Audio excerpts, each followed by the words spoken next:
All right, not long until we're going live with the great Jason McCartney. Now, you'll be pleased to know for all those people on Instagram, you need to follow him because he actually had to join Instagram today. So make sure you get around him. He needs some followers. I think he only joined last night and he only had, I think from memory, about 62.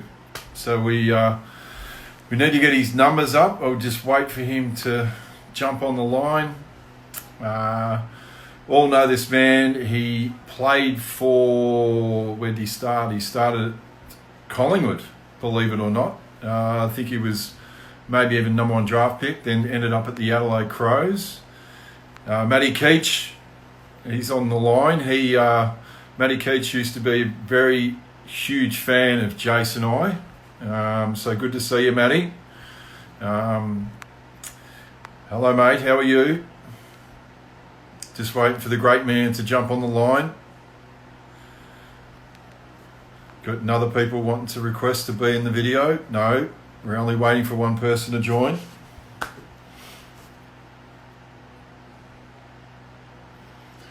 Plenty of hellos. Just wait for Jost to jump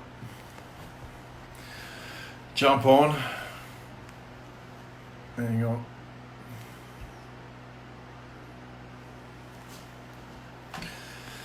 Hope everyone's managing to keep themselves busy, haven't exhausted Netflix to the nth degree. The lack of sport, I think, is killing a lot of people when you realise all the different sports that you end up watching across the planet. The NBA, no Premier League, but hopefully, yes, he was. No, he wasn't late to training, Jace. It's the one thing about Jace, that he was meticulous with his preparation. Mum said hello. Who else? Come on, Jace, you can do it.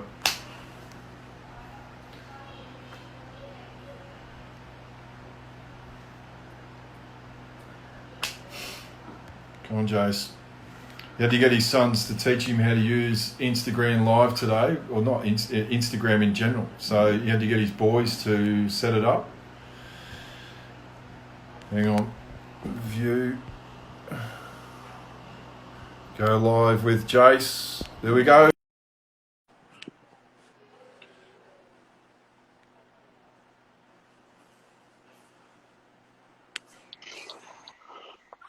Good evening, Corey. Oh, he's there and there in his resplendent GWS colours. The Mighty Giants. How are you, buddy? Yeah, Get good, set mate. up out here. I could give you an introduction, but you're not going to get one. But no, for everyone out there, Jace obviously started his career at Collingwood, then went to Adelaide, ended up at the Mighty Kangaroos. Was responsible for the Western Bulldogs winning their premiership, and now he's trying to get GWS to win their first, aren't you, mate? That's correct. Yes, it's been interesting. Obviously, been at the club for 2 years. This is my third year.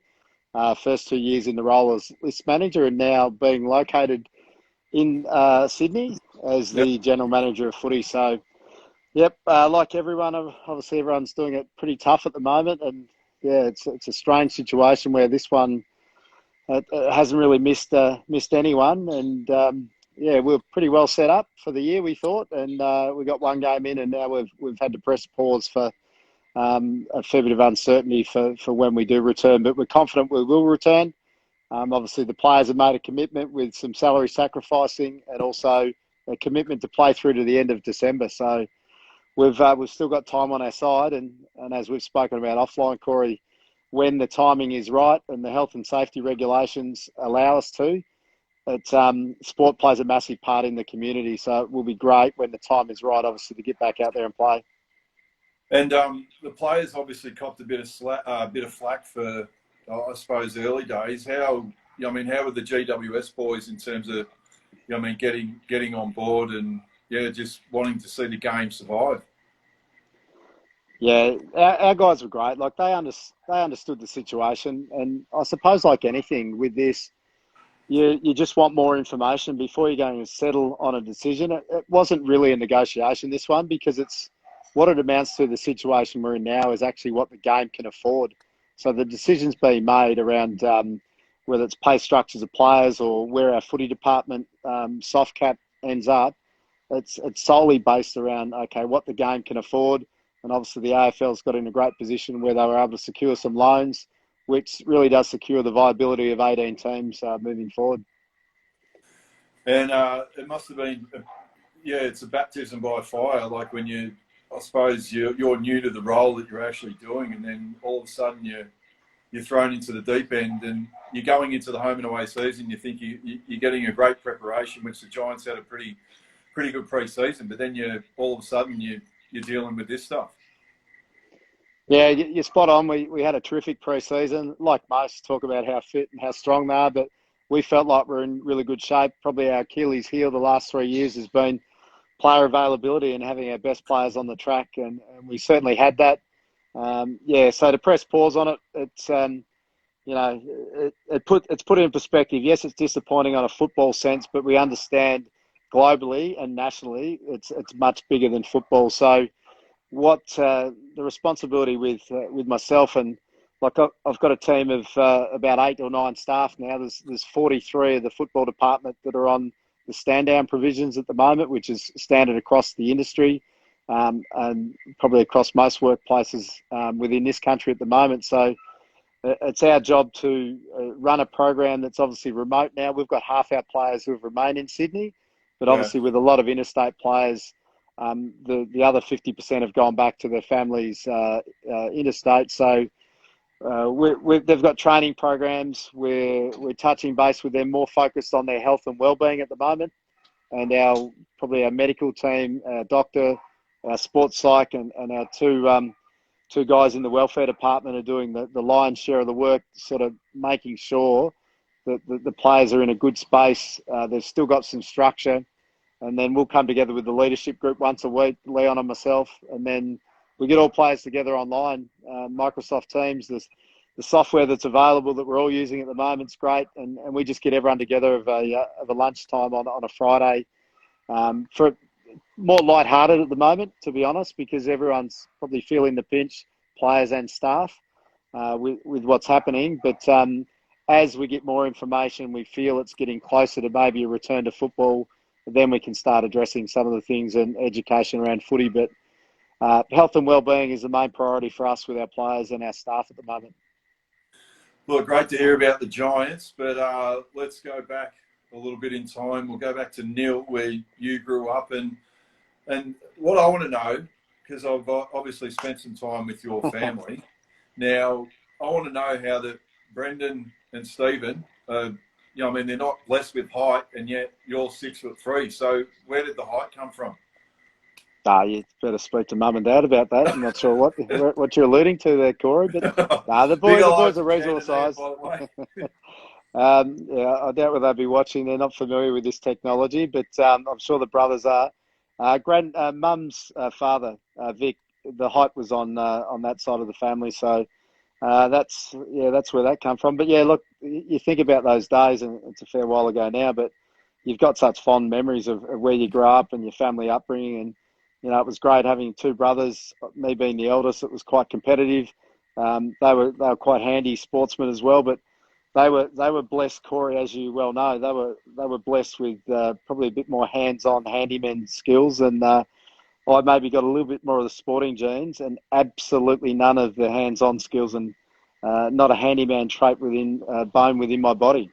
Yeah, well, you and I'd be dangerous then if we had to fix something, because we wouldn't have any clue between us. But yep. I did speak to Stephen. He said to tell me the story about when you set the backyard on fire, and then you got in a little bit of trouble.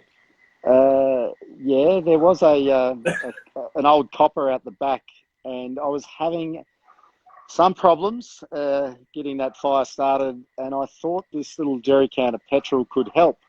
I stood a long way away as I threw the jerry can, not into the fire, but just to get some petrol out of it.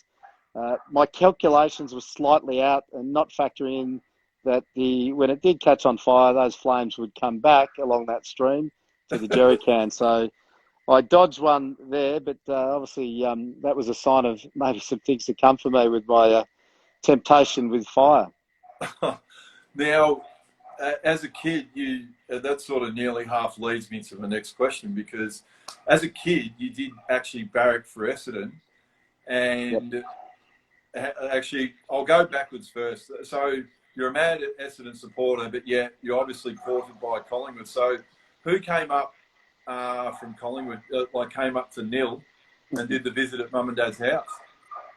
Yeah, look, it's a great story. That obviously the Essendon background, being a mad Bombers supporter, was off the back of before obviously the draft. There was zones, and the country zone that I was living in Nil in the Wimmera, that was all Essendon. So it was my idols growing up was Tim Watson from Dimboola. There was Merv Neagle. There was Conniver. There was Glenn Hawker, Roger Merritt. Obviously from Nil there was Dean Wallace and David Flood. So Shane Hurd, Horsham, the list goes on. So they were all around us. So, much to my dismay and shock horror, obviously being an Essendon supporter, and Essendon played Collingwood in the 1990 grand final, which is a couple of months later I got drafted. You wouldn't believe that, Collingwood win their first premiership for 32 years, and you're so heartbroken being a Bombers supporter that a couple of months later they draft you. The background of the drafting component was they're the only club I didn't speak to. So no one from Collingwood come up. I remember Carlton that come up, and Jeff Walsh, who was obviously with us at North Melbourne, Corey, he was part of the entourage that came up from Carlton. So there was a number of clubs, and throughout the Teal Cup and schoolboys, you'd spoken to everyone, but Collingwood was the only one that I had never had a conversation with anyone from the club. So post the draft, though, they did make their way to Nil, and that was Gubby Allen and Lee Matthews. And it was interesting, they came on a light aircraft, and it could not have been the worst day in storm to be flying in a light aircraft. So a pretty hair-raising trip for the guys, but that was the first time I ever met Gubby and Lee, and obviously I'm very grateful for the opportunity that the Collingwood Footy Club provided me to kickstart an AFL career. And there is a little funny story. Like, I know that Craig Kelly, and I know I'm sort of skipping forward to post-Barley bombing, but did Ned get in a little bit of trouble about a particular nickname that you did develop at the Collingwood Footy Club, and he did call you that name after Barley, which was a little bit, maybe people not knowing the backstory when you actually get after the Barley bombing, and what did Craig Kelly call you? Yeah, well, the nickname, Craig called me after that by what I was known at Collingwood, my nickname was Bomber, and that was because of being a mad keen Essendon supporter. And I think the first day I walked into the club in December of 1990, it was Peter Dacos that come up and said, "Oh, here he is, here's Bomber," because Rowan Connolly had run a feature on me in the lead up to the draft. And my bedroom in Nil was just a shrine to the Essendon Footy Club. I had the Essendon Doona, the pillowcases.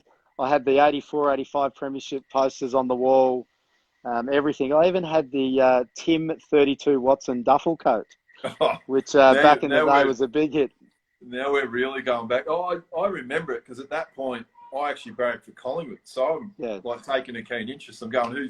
And at that time, was that in the actual draft? Did you get drafted number one? So I got drafted. So I was pick 4. So Collingwood win the premiership that year, and did a trade with Richmond, who had pick 4. So Collingwood was very simple back then compared to what we do now. Collingwood traded Terry Keys, I think it was Terry Keys, to Richmond, secured pick 4, and then with that they drafted me. So it was certainly it was quite a shock on the day. Like, when you speak to every club, and you'd had a really good lead in for a couple of years at junior footy. It wasn't, I suppose, you weren't getting overconfident, but you're confident you would be picked up. But it was the uncertainty. I suppose Geelong had pick 1 and pick 5, and Geelong went Stephen Hooper at pick 1 because they were after a ruckman. Pick 2, in all fairness, at the time I was absolutely crapping myself, because it was pick 2 was Carlton, and when Carlton come up to the house, and I've spoken to Walshy about this since, they gave me the undertaking that they were choosing between myself and James Cook. They'd let me know beforehand, and they didn't. They obviously went down the path of Cookie, so that's all right. So pick 3, it was Fitzroy, and obviously a really proud and great footy club, but they were on their knees financially. And thankfully, Robert Shaw, who I worked with later when I played at the Crows, sure, he stuck fat with his Tasmanians and picked David Donato at pick 3 from Tasmania. So there it was at pick 4, and I had no idea. I probably thought, because I had no contact with the Pies, I probably thought I was a chance then Geelong at pick 5 again. That's where it ended up. But there it was. The draft system was so different then, obviously. I found out on local I did take the day off school, but I found out at 11 o'clock, I think, just on the local 3WM when they went to the news break, and they just did an update of the draft then because, yeah, very different. No internet. You're just relying on the news feed back then. So different times. And then what was it like? So you were only, at that point, you were only 17 years old, weren't you? I was 16. Yeah, I turned 17 in March of the, 91 season. So, yeah, once again, I talk about the differences. The draft age was 16 then. And then, I talked about my idol growing up being Tim Watson. Well, he obviously debuted as a 15-year-old. So, yeah, I often think with the path that I've taken since the playing days, working through the AFL and now at Clubland, you often sit back and shake your head, especially when I work with the AFL Academy and thinking, how on earth? You could just never imagine 16-year-olds being at AFL clubs. And obviously now the age limit's at 18, so it's a lot better structure for the boys coming in. And what was it like as a 16/17-year-old? The Pies have just broken a 32-year drought, and I'd imagine that you would have been living in the clubhouse, weren't you? No, funnily, I did. Clubhouse was year 2. My first year, I actually lived with Gubby Allen. So we lived. I lived with. There was another player, Andrew Hamer. It was drafted at the same time, and we both lived out with Gubby and his lovely wife Anne, and his sons. With Marcus would have been about 5, and Patrick was about 1 year years of age then, and we lived out at Warrandyte. So yeah, it was an amazing experience to walk in the doors of the footy club for the first time, and it would have been early December. And you just see these guys that, although you didn't barrack for Collingwood, they've just won a premiership, and it was straight away, like I said, Peter Dacos with the nickname, but it was, Craig Kelly, Tony Shaw, Mick McGuan, Gavin Brown, Michael Christian, these guys. It was Dennis Banks, Mullane, I might have mentioned. It was just so surreal. Unbelievable. But you soon come back to earth with a thud when you do what was it back then? I think it was the 1,500-metre time trial. I jumped out of the blocks Corey. Which is never your distance, to tell you the truth. No. Tony Shaw would tell the story well. The first lap, they're thinking, geez, we've heard about this bloke, but what an athlete, what an endurance runner. It's fair to say I finished just ahead of Wes Fellows and Damien Munkhurst by the end of it. But I was okay for the first 300. Was that famous Princess Park bear that used to jump on your back, and it used to... No, it wasn't. This was just the 1,500. So when you go to 3.2 around Princess Park, it gets worse, doesn't it? I think you'd be the same, Corey, but I still, having this conversation, you mentioned Princess Park, I can still hear the shuffle of that track and that sand on the track, because I could get to about halfway and be in really good shape, but after that, they just converged on you and went straight past. Yeah, it's that sound of when we used to first take off of that. Yeah, the sound of the runners on the sand and everyone taking off like a bat out of hell, and you're thinking, if everyone keeps running at this pace, I'm just going to drop back and let it all unfold. But so then obviously going from your Collingwood, how many years were you at Collingwood for? Yeah, 4 years there. 4 years there. And look, it was interesting because I was drafted. Look, I'd played a lot of junior footy as a forward, but in my Teal Cup days, the old under-17s at national level, Ray Slug Jordan was my coach, and he played me centre-half back. And it was probably my third year at Collingwood, second year, trying to think when it was. Craig Kelly, unfortunately, did his knee and was out with an ACL injury. Yeah. And I got the opportunity to then play at centre-half back and really consolidated that in that year of, I think would have been my second year, 92, and playing quite well. And leading into the 93 season, the spot was mine, and I ran into trouble with a few hamstring injuries for the first time, and where I really brought myself undone in a practice match, I had some tightness, and sort of came off. I think we were playing down at Morwell or Traralgon in a practice match. But the next week, I was desperate to get up and play because we're actually playing against the Kangaroos. It was only a practice match, but it was at Arden Street, and I was so desperate to play because I'd had those couple of chances to play against the Kangas the year before and play against Wayne Carey. So you wanted to get out there and do that. But in my endeavours to do that, it was the worst thing I could have done because I re-injured. And I pretty much that year, for the first half of the year, you struggled with recurring hamstring injuries. So what ended up happening there is Michael Christian, who was a great player at the Pies, really come in and took that spot back. And from then it was a bit of a struggle. So 94, you get back in there, you're playing a bit forward. Then Gary Pert had come to the club. So I thought my opportunities were going to be a bit limited there. So Adelaide was, as a town growing up in Nil, obviously Nil's halfway between Melbourne and Adelaide, and Adelaide had a fair bit of appeal. So they were able to orchestrate a pretty straightforward trade and moved across to the Crows. Yeah.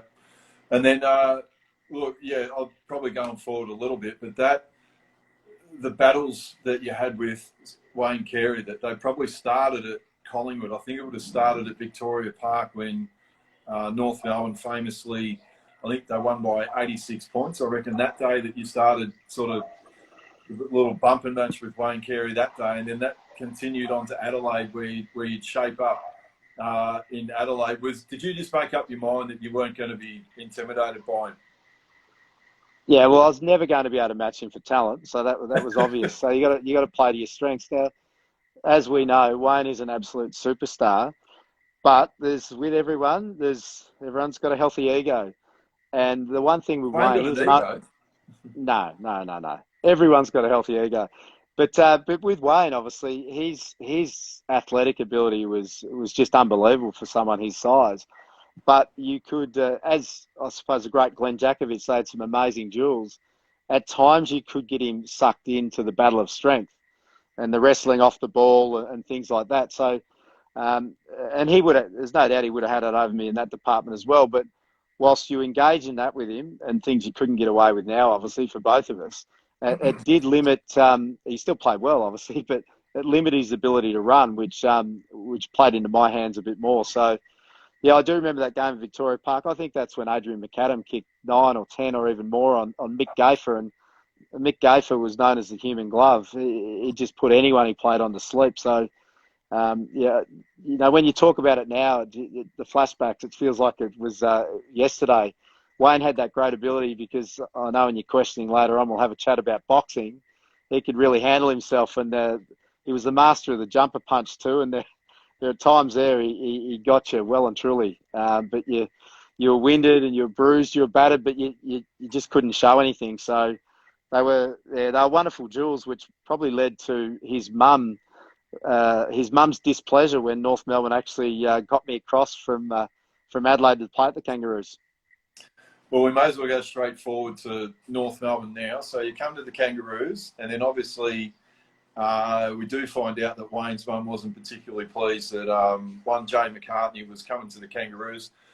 But for those that follow North Melbourne, we had a very famous boxing coach called Jack King. And one thing that Jace, and he can finish off this story, that he probably wasn't the wisest move of all time when he started getting in the boxing ring, and Jace clipped a few blokes, which Wayne got wind of this, and then Wayne then proceeded to, there was a day when you jumped in the boxing ring with Duck, and how did that go? Yeah, yep. So I'll pick you up on that story. There was, from memory that year, Wayne was really struggling pre-season with the osteitis pubis. So he wasn't able to do any boxing. But what you guys did, yourself and Shannon Grant, I think it would have been, and probably Adam Simpson, Matty Capuano, was really baited Duck that he'd lost the mantle, that I was going okay in the ring. It wasn't me. To be honest, I'd get in there and have a go, but I didn't have much style.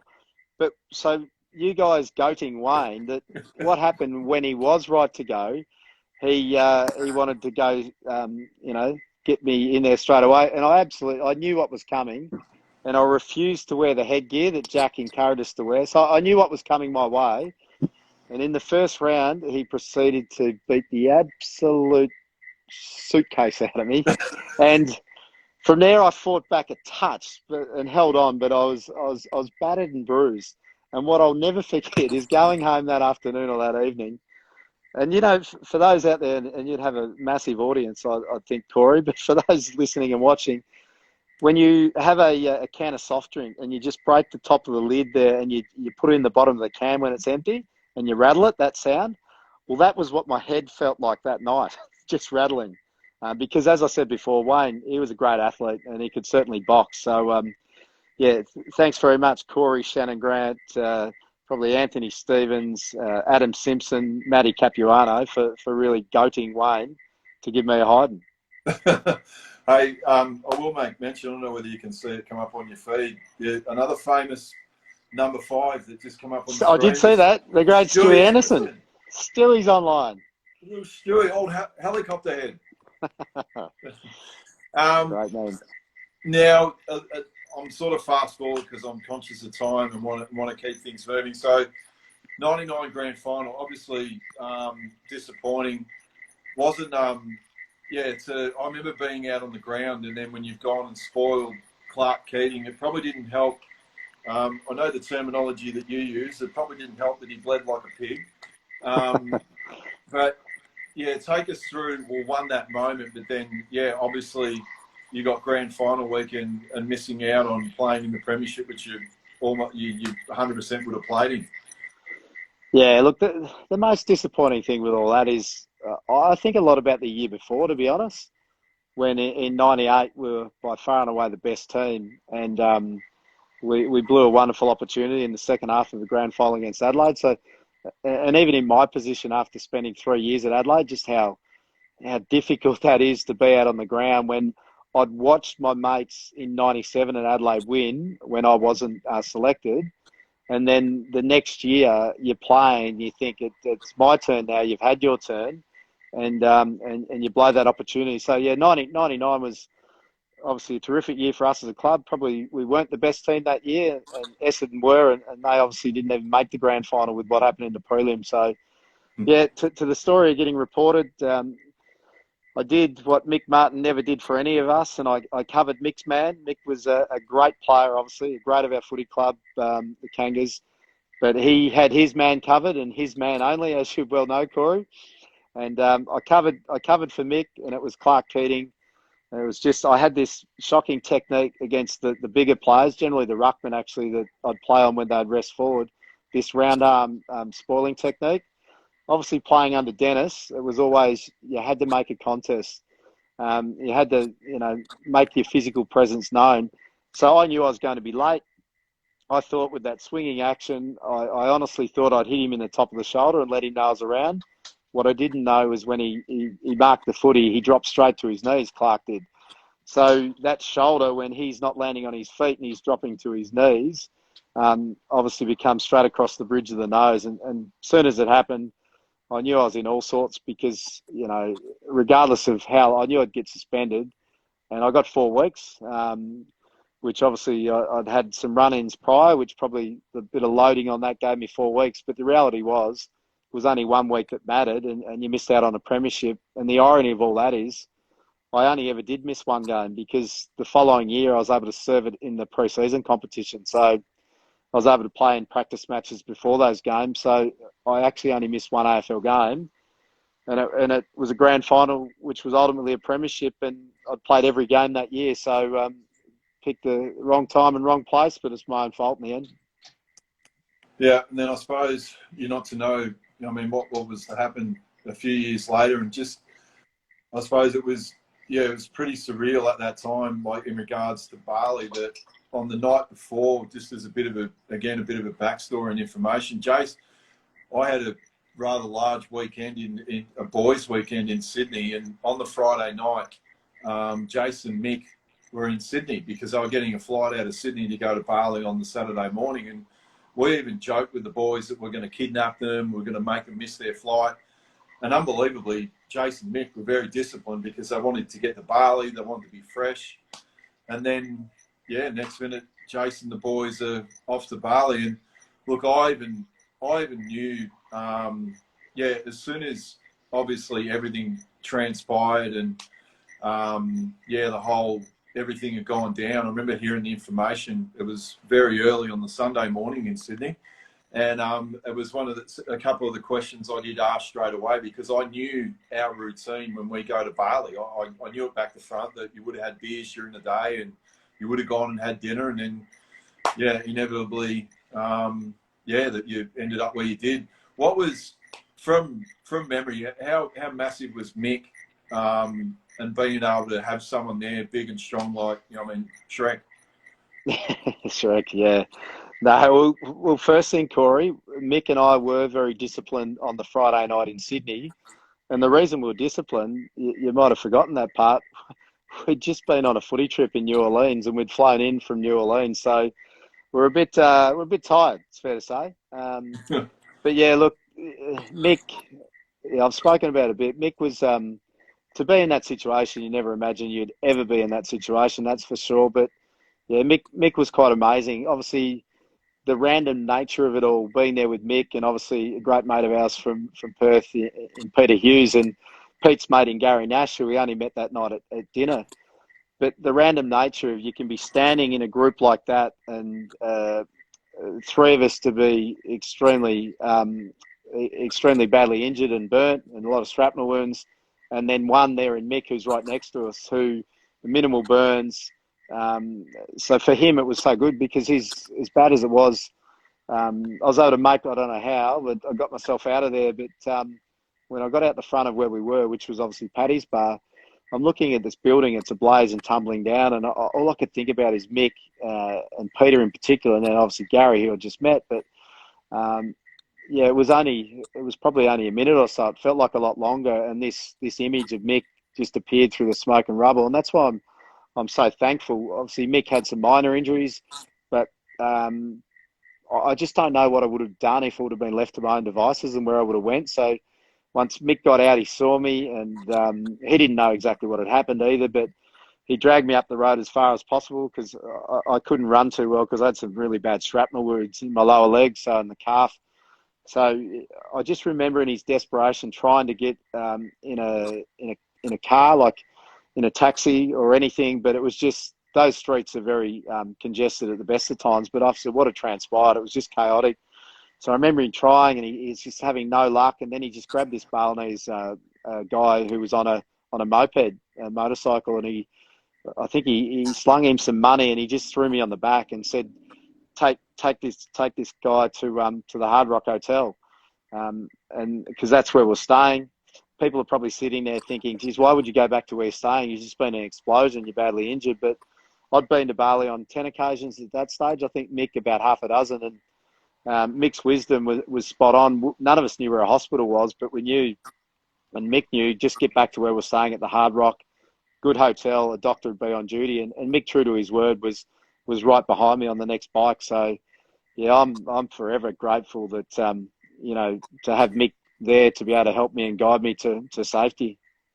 Was that just going through your mind? Because you and I used to joke about it, that if you ever got hurt, like even if you broke your arm or something like that. So was that the other thing that would have been going through your mind, where you're going, well, hang on, I'm a bit more than, I'm actually pretty serious here, and you're actually thinking, shit, I actually need to get out of here and get to somewhere where I can get some proper treatment. Yeah, look, when I think back, it's quite remarkable. And everyone, like what we said at the start, everyone's going through tough times now. And I think to that situation, humour does play a role and try and lighten the moment at times. And I remember being out the front, and I was petrified, and then Mick appears, and I remember straight away the conversation. I remember it like yesterday. It was because obviously Narissa and I were getting married in what was about 2 months later. So I'm saying to Mick, mate, I could see my hands there was blood, but I was covered in the black soot from the fire. And I'm saying to Mick, how do I look? I'm in a lot of pain, but how do I look? And as we know with Mick, he does mumble and stumble a bit at the best of times, but we both had the perforated eardrum, so we're struggling to hear each other. And Mick sort of mumbled in a Mick Martin way, you're a bit burnt. But with that, then his comment to me was, well, how do I look? And like, what am I meant to say? You look shit at the best of times, mate. So it's amazing in a situation like that where there's so much uncertainty and like we had no idea of the carnage around us, obviously, but here we are with this banter that's, probably most likely for us, it's inbred and born out of that footy club environment. But sometimes you need that. You just need it to take your mind off what the actual situation is. I remember then in that period after that exchange, just saying to Mick, please, mate, just whatever you do not let me die here. They were my words to Mick, and he promised me that he wouldn't allow that to happen, and he didn't, which I'm unbelievably grateful for. And even then, fast forward to Melbourne, so I remember coming back. By this stage, we actually knew, or we sort of knew how bad things were in Bali, and then obviously with the death toll that was happening. And by the time I think I got back to Melbourne, I landed straight away, jumped in the car, came straight to the Alfred. I think I actually went to your house and picked up Narissa and your mum and dad and everyone, and said, right, come with me. There was a shitload of media out the front of the Alfred, and I think I just used it was probably like my footy brain going, hang on, I'm not going to go near the front entrance. I found the side entrance straight away. And then I remember we went in, and then we sort of timed it pretty perfectly, because then you came in on the helicopter, and again, you talk about humour and stuff like that. I remember I first walked up to you, and you're not knowing how you're going to be or anything like that, and the first thing you said, you go, well, geez, Bull, I'm a bit burnt like this. And again, it's at times like that when you talk about humour and stuff like that, but it's like, what else do you say?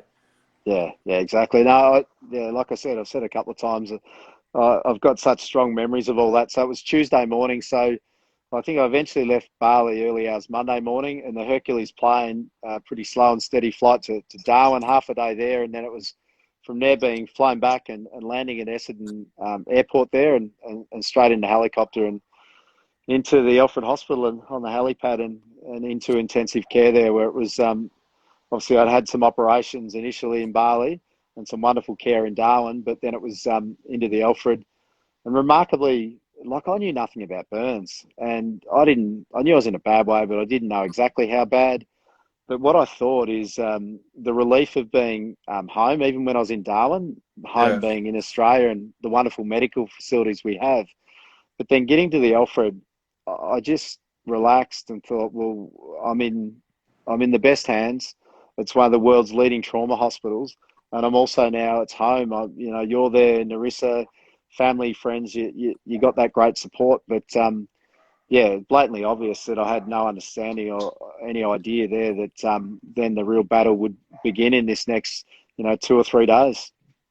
Hey, and before I know I'd sent you some notes, Jace. I've just seen Pepe Bietti, who's a good friend of mine from up here on the Sunshine Coast. A couple of weeks ago, his son Archie, unfortunately, he got some burns in a bit of an accident for school. So a bit of a shout out to him. You listen to the great man and some of his stories. I know that he's Archie's up and about, and the example I gave, which I'm just it's perfect timing actually, but I think I knew that you'd get back because I knew how you prepared for games of footy, and in the end it was a bit like, not funny, but it's sort of like, well, he treats it like a footy injury. It's like, today I'm allowed to walk to the door, and then I've done that, so then tomorrow what am I doing next? You know what I mean? And that was the advice I gave Pepe about with his son and the burns that he had. Yeah, there's no doubt, Cause, and it's Archie, isn't it? Young Archie? Yep. So just a shout out to Arch. Hope you're going all right, mate. And look, the thing that I was able to use really well was that skill set that when you come into elite professional sport, and ours being football, you're learning at an early age around goal setting and mental toughness and discipline and sacrifice and everything. So as bad as I was, you're just trying to break down into more short-term goals. Yeah. For me, it was obvious. Football wasn't part of my thinking early doors. It was, okay, the wedding. We're 7 or 8 weeks out. So then break it down. What are the small steps that can help me maybe get there, even, probably against the odds here? And the first one was obviously I had the surgery. I'm in a coma. After coming out of that, it was little things like, where's my physio? When I met Henrietta, my physio, can you come in and see me morning and afternoon? Can you bring a whiteboard and start marking off, these are the exercises? And all I could do at the start was just, my hands were a mess, but with the squeeze ball, slowly start to do some strengthening. But that small goals, some routine, some structure, although the bigger picture, the wedding and then ultimately football, was, was more hopeful than anything. As we know, with each little milestone along the way, and sometimes you don't get there the first time, you have some roadblocks, you just got to stick at it. But with every little milestone, what actually occurred, I was able to build self-belief. So once again, it's very ambitious and hopeful, but along the way, you're ticking them off, and then you build that belief that, you know what, I can actually do this. You need a really positive mindset. You need great support, tremendous people around you, and I certainly had that. And you've got to fight some demons, there's no doubt. It wasn't easy for me at times. You feel like quitting, but you got to resist the temptation and urge to quit. And I think when you have that strength of mind and the positivity and support around you, you do then have that ability. You can turn your goals into a reality then. So burns is not a nice injury. I'm not going to gloss over that. It's nasty, it's painful, and even for kids, it probably even more so, because depending on the degree of the burns, it's something that your skin will not stretch when you're growing as a young kid, so you have multiple operations. So it's hard yards, and you've got to deal with disfigurement and things like that. And obviously, when you're younger, that could lead to teasing and bullying, which I hate that. So my situation was probably a bit easier because most people knew of how it happened, so there wasn't maybe the staring and understanding what happened to that guy. They knew about it. Yeah. But you can get there. The short answer to it all is you can get there if you put your mind to it and have great support and work hard. Now, can you confirm or deny this rumour, Jace, that on your wedding day, did you wear makeup on your wedding day? I just saw something come through. Was that your mum asked me about the Bucks the night before the wedding? Well, I don't know. Look, yeah, you kick it off. No, so the you wedding. may have got a little bit excited the night before the wedding that everyone was going to Millicent. Yeah. As Jace mentioned, fantastic that he finally, one of the big goals was getting married to Narissa. Yep. And then I'll let you take it from there. Well, country wedding. So a fair bit of excitement around, and we went and had what you do in the country, wedding practice on Friday night, down the pub for dinner with the bridal party, low-key dinner. But what was happening, it was just everyone was arriving that afternoon, that evening, and there was a lot of people that I hadn't seen since the accident, and some really close mates that lived interstate. So when they were all arriving too, it's fair to say the excitement levels reached fever pitch, great fever pitch, great heights, and then fever pitch, especially when all the girls left, and it was left to the boys. And I think at one stage I turned around the billiard table at the local hotel there. I forget which hotel it was.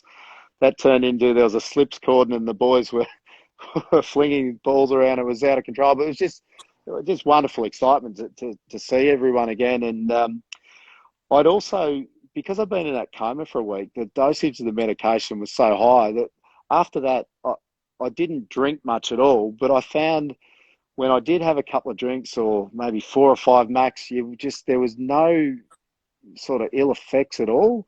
And no doubt it had to do with the dosage of the medication. So I thought I was pretty much invincible. I had been told by my doctors, though, obviously you need to be really careful in the sun, and also your skin's really fragile. And my face had been badly burnt, but more through the flash of the explosion. And excitement levels, as you mentioned, fever pitch, as it died down in the early hours of the Saturday morning, and we're getting people home, I felt good as gold.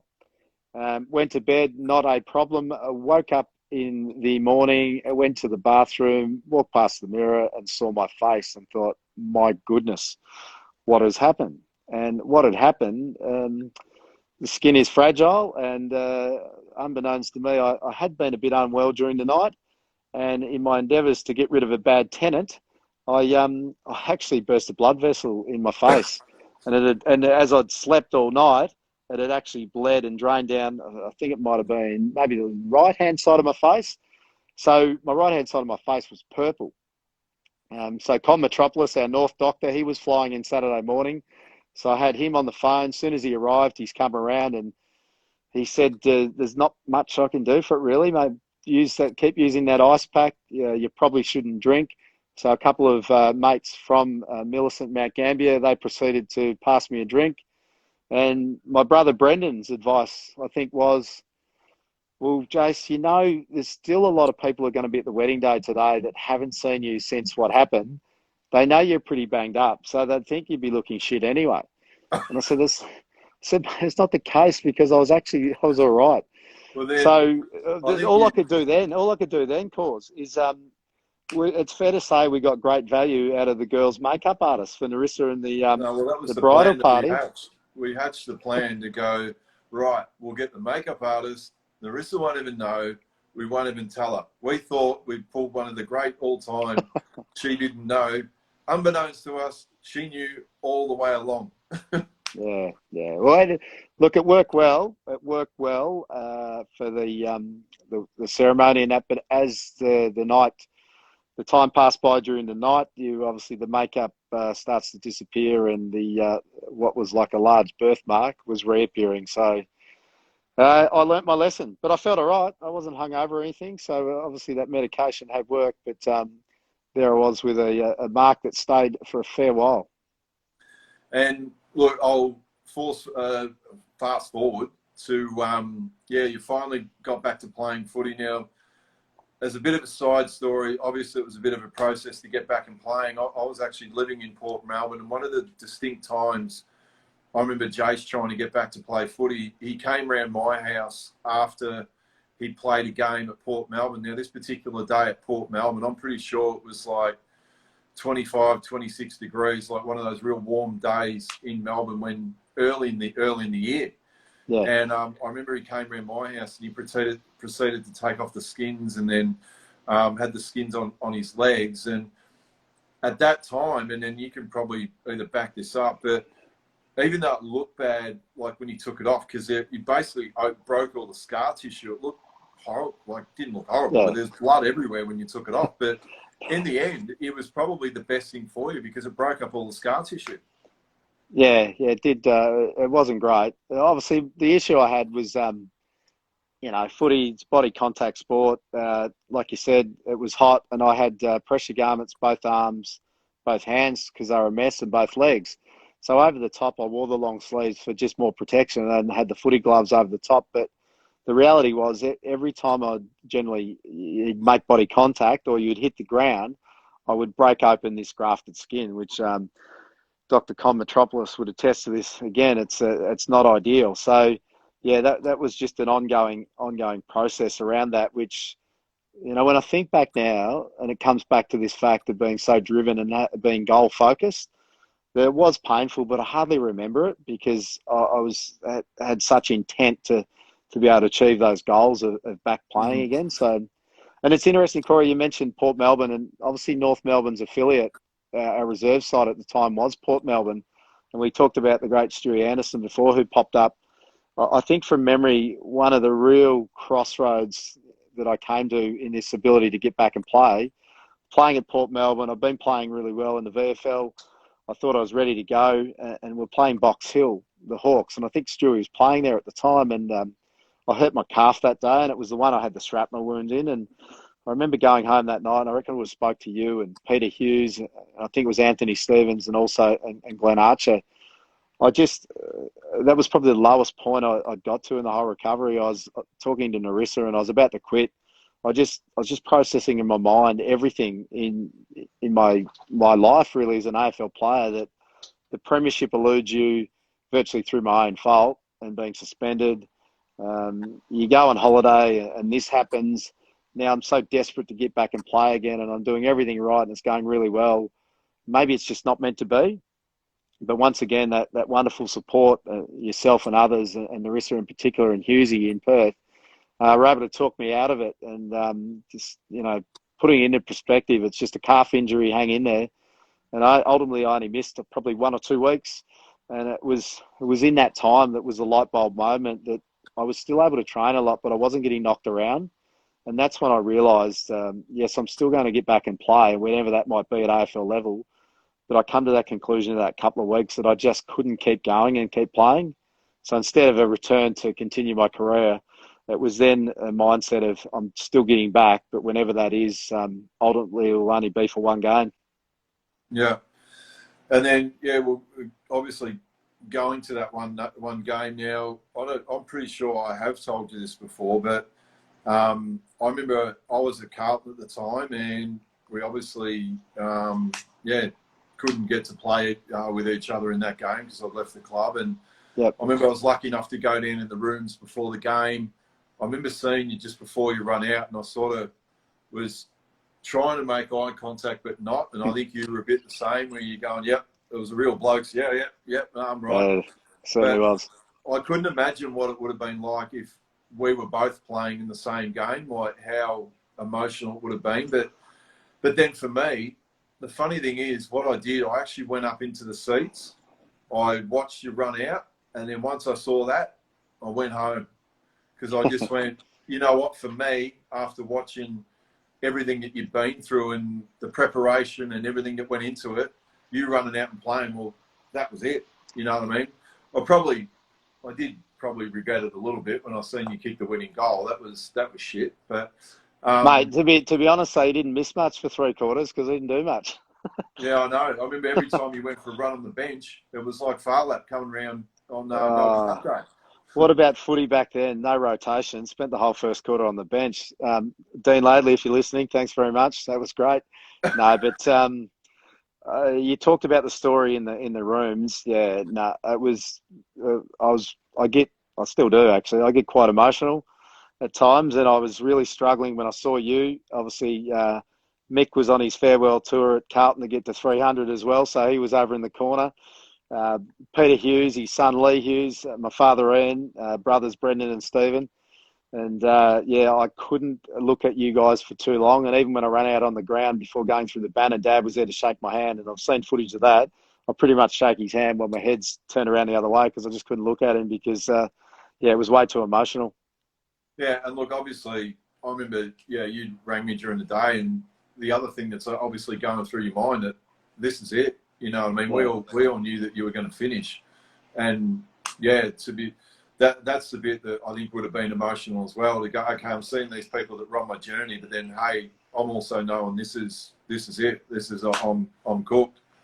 Yeah, look, no doubt. And that was the same for the teammates at the time. We had on the Friday morning, we had our team meeting as we would normally. And then after that, we, as a leadership group, stuck around for a chat. And that's the first time I told that. I think there were 7 of us or 8 of us at the time. That's the first time I told that group of my intentions that win, lose or draw, that after the game, that would be it, which I remember Adam Simpson and Lee Colbert in particular being really shocked by that.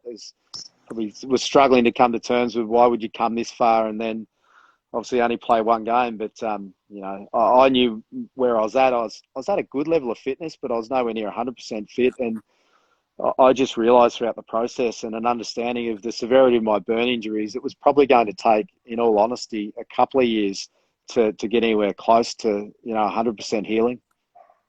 Yeah. And then, look, I suppose post-Bali and post-career, look, it's obviously, I think, a great lesson for everyone out there at the moment. And that's why I think you were the first one that I wanted to get on, because I think with everything that's going on at the moment, you're a testament to, if you come up with a plan, you've got something to look forward to, you stay positive through, that you can pretty much achieve anything. And it wasn't only just, you ticked all these milestones off, but, getting married to Narissa, coming back and playing football. But it was also, the post-career stuff after that, then you go to the Western Bulldogs, you help them win the premiership, and then to end up where you are now.